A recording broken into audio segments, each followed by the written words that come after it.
নমস্কার বন্ধুরা, আজকে আমি আপনাদের সামনে হাজির হয়েছি ভারতের শেষ সতীদাহ প্রথার কাহিনী নিয়ে। এই কাহিনীতে প্রথমে আমি পুরো ঘটনাটা বলবো, কিভাবে এই সতীদাহ প্রথা অনুষ্ঠিত হয়, তারপরে সেখানকার মানুষের কি বক্তব্য ছিল এই ঘটনা নিয়ে সেটা বলবো, এবং সব শেষে আমাদের শাস্ত্রে কি বলা আছে এই প্রথা সম্পর্কে সেটাও বলবো। ফলে পুরো ভিডিওটা দেখতে থাকুন। 1969 সালে রাজস্থানের জয়পুরে রূপ কোনওয়ারের জন্ম হয়।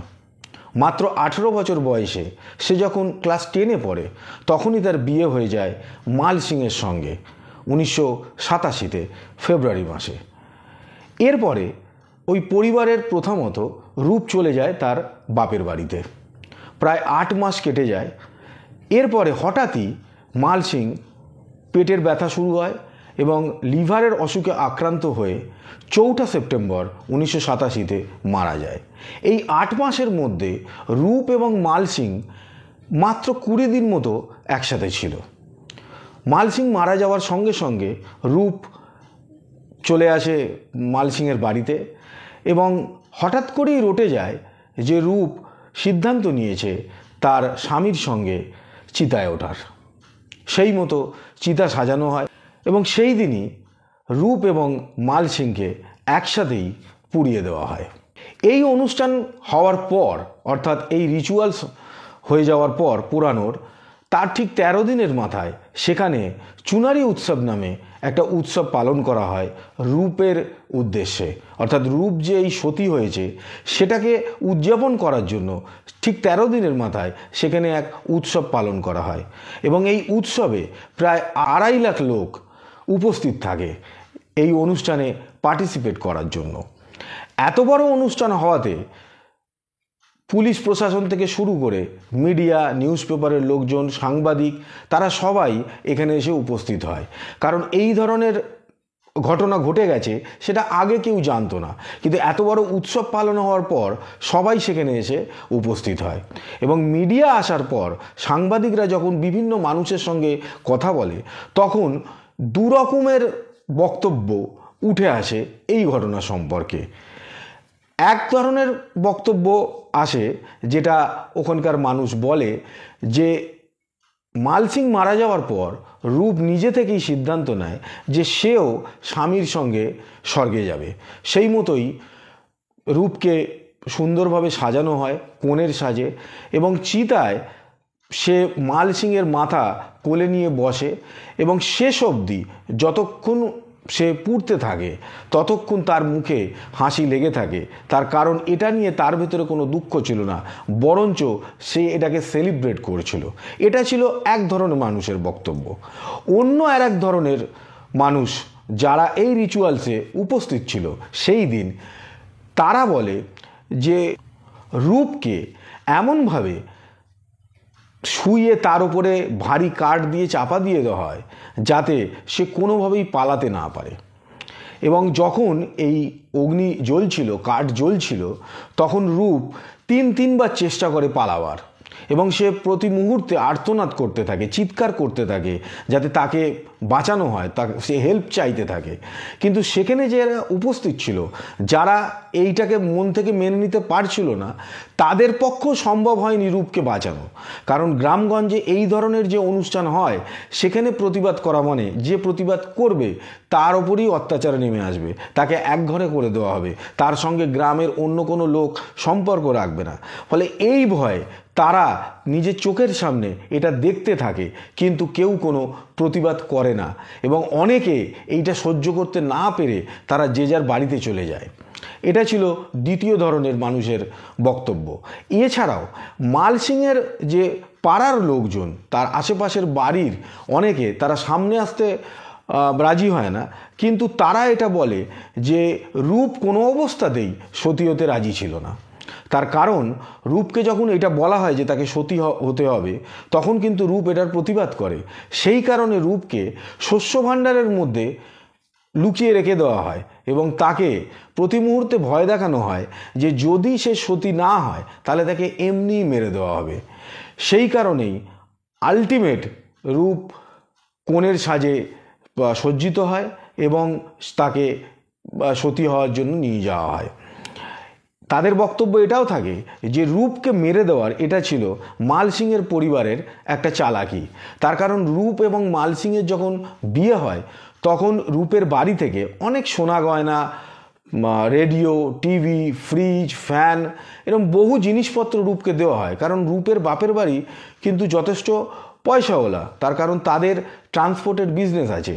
ফলে সে যে এই টাকা পয়সা বা জিনিসপত্র নিয়ে এসেছিল, যদি রূপকে মেরে দেওয়া না যায় তাহলে সেগুলো যদি রূপ ফেরত চায়, সেই কারণে মাল সিংয়ের পরিবার কায়দা করে গ্রামের মোড়লদের সাথে নিয়ে রূপকে সতী হতে বাধ্য করে।